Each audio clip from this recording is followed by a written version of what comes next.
SDM Praveen Prajapati ने उत्कृष्ट विद्यालय का निरीक्षण किया और वहां पढ़ने वाले छात्राओं से सीधे संवाद किया।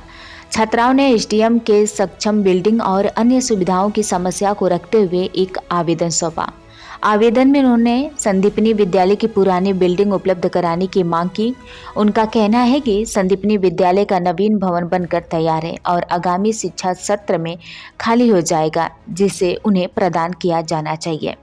छात्राओं ने बताया कि एसडीएम महोदय देवास के उत्कृष्ट विद्यालय की वर्तमान बिल्डिंग को पहले ही खंडम घोषित कर दिया है। इसके बावजूद इस क्षेत्र में 2 शिफ्ट में 800 से अधिक विद्यार्थी उसी जर्जर भवन में पढ़ाई कर रहे हैं। उन्होंने भवन की खराब हालत के अलावा खेल मैदान, लैब, पुस्तकालय जैसी मूलभूत सुविधाओं की भी कमी की बात उठाई। छात्राओं ने चेताया कि ऐसी हालत में विद्यालय में पढ़ाई करना खतरनाक साबित हो रहा है। एसडीएम प्रवीण प्रजापति ने निरीक्षण के दौरान विद्यालय शिक्षकों और विद्यार्थियों से विभिन्न पहलुओं पर चर्चा की और विद्यालय की समस्याओं की जांच की। उन्होंने विद्यालय में चल रहे गतिविधियां, साफ सफाई, शौचालय, पीने के पानी की व्यवस्था का निरीक्षण किया। जर्जर शौचालय को दुरुस्त करवाने और पेयजल व्यवस्था के लिए आरओ लगवाने तथा टंकी में साफ सफाई के तरीके लिखने के भी निर्देश दिए। विद्यालय के प्राचार्य धर्मेंद्र पष्टारिया ने एसडीएम को भरोसा दिलाया कि सभी आवश्यक कार्य समय सीमा के भीतर पूरे किए जाएंगे। यह निरीक्षण छात्रों की सुरक्षा और बेहतर शिक्षा उपलब्ध को सुरक्षित करने की दिशा में एक महत्वपूर्ण कदम माना जा रहा है। एसडीएम साहब आज उत्कृष्ट विद्यालय में पहुंचे थे निरीक्षण करने के दौरान, क्या कहा उन्होंने? विद्यालय की शैक्षणिक व्यवस्था के बारे में उन्होंने विस्तृत जानकारी ली और जो अभी वर्तमान में प्री बोर्ड परीक्षाएं चल रही हैं या लोकल 9वीं और 11वीं की नियमित कक्षाएं चल रही हैं, उनके बारे में, शिक्षकों की उपस्थिति के बारे में जानकारी ली और उसके साथ ही इस बिल्डिंग में, चूँकि बिल्डिंग पुरानी है, तो बिल्डिंग में शौचालय या पानी की टंकी के को जो रिपेयरिंग उसमें शेष है वो रिपेयरिंग के लिए कहा गया और साथ ही बच्चों ने, या हमारी जो मूलभूत समस्या है कई लंबे समय से चली आ रही, जिसके कारण हमको विद्यालय 2 शिफ्टों में संचालित करना पड़ रहा है, बिल्डिंग की समस्या, तो उस समस्या से भी हमने एसडीएम साहब को अवगत कराया। सर, बच्चियों ने भी एसडीएम साहब को कोई ज्ञापन दिया है, क्या ज्ञापन था वो सर? ये बिल्डिंग जो अभी जैसे समय प्रातः 9 बजे से चल रहा है ठंड के कारण, तो उसके कारण विद्यालय जब 2 शिफ्ट में संचालित हो रहा है तो उनकी जो कालांश है वो आधे घंटे के हो गए हैं, 33 मिनट के कालांश लगाए जा रहे हैं, जिसके कारण उनकी जो शैक्षणिक कार्य है वो प्रभावित होता है।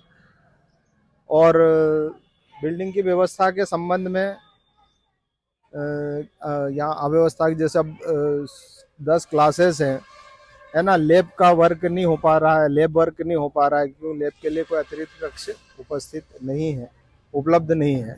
तो ये सब समस्याएं जो विद्यालय की हैं, जो वो लोग बच्चे फेस कर रहे हैं, वो बताई उन्होंने।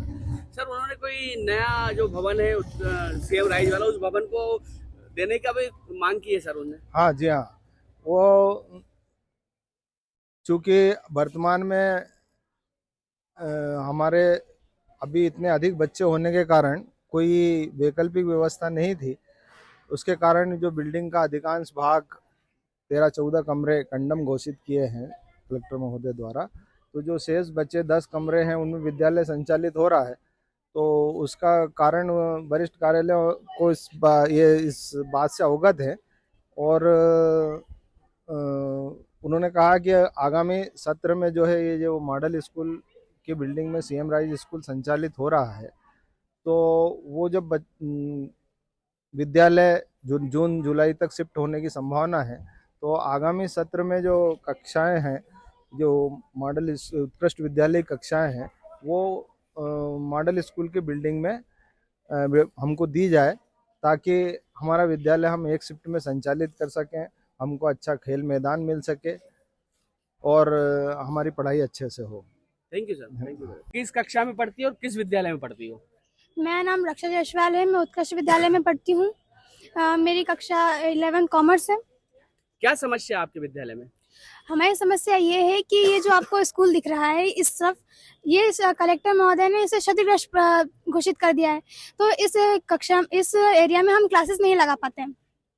हमारे स्कूल में 800 प्लस बच्चे, तो हम स्कूल 2 शिफ्ट में लगाना पड़ता है, सुबह की शिफ्ट और दोपहर की शिफ्ट। हम एक समय पर तो सारे बच्चों को एक साथ नहीं पढ़ा पाते हैं, तो हम यहाँ पे क्लासेस नहीं लगा पाते हैं। तो यहाँ पे, और ये जो बाकी एरिया है जहाँ पे क्लासेस लगती है, वहाँ पर जो छत है वहाँ पर त्रिपाली बिछा दी हुई है। उसके बावजूद भी पानी गिरता है, पानी रिक्शा है। और जहाँ हमारे स्कूल में वॉशरूम, पानी पीने की भी समस्या है, जहाँ हम पानी पीने जाते हैं वो एरिया भी जर्जर है। वहाँ टंकी रखी हुई है, वो बिल्डिंग गिरने का डर है, कभी भी बिल्डिंग गिर सकती है। अच्छा, आज एसडीएम साहब पहुंचे थे आपके विद्यालय में निरीक्षण करने। निरीक्षण के दौरान आपने एक आवेदन दिया, उसमें ज्ञापन दिया है, क्या उसमें उल्लेख किया और क्या चाहते हो आप एसडीएम साहब से? हम लोग यह चाहते हैं कि जो सीएम राज स्कूल है वो अभी शिफ्ट हो रहा है, तो हम लोग चाहते हैं कि जो सीएम राज स्कूल का विद्यालय भवन है वो हमें दे दिया जाए, हमें उपलब्ध कराया जाए, ताकि हम उसमें हमारी क्लासेस लगा पाए। क्या कहा श्रीमान ने आपसे? उन्होंने कि हम बातें करेंगे, बोलेंगे आपको ही मिलेगा वो स्कूल। Thank you. उत्कृष्ट विद्यालय में आप निरीक्षण करने पहुंचे थे, क्या देखा और क्या पाया सर आपने? ये खातेगांव उत्कृष्ट स्कूल में यहाँ बच्चों की संख्या अधिक है, लेकिन जो क्लासेस वगैरह है उनकी कमियां हैं। तो इसको देखते हुए स्कूल और शिक्षकों की मांग है कि ये जो सीएम राइज स्कूल शिफ्ट होगा तो वो बिल्डिंग इनको मिल जाए।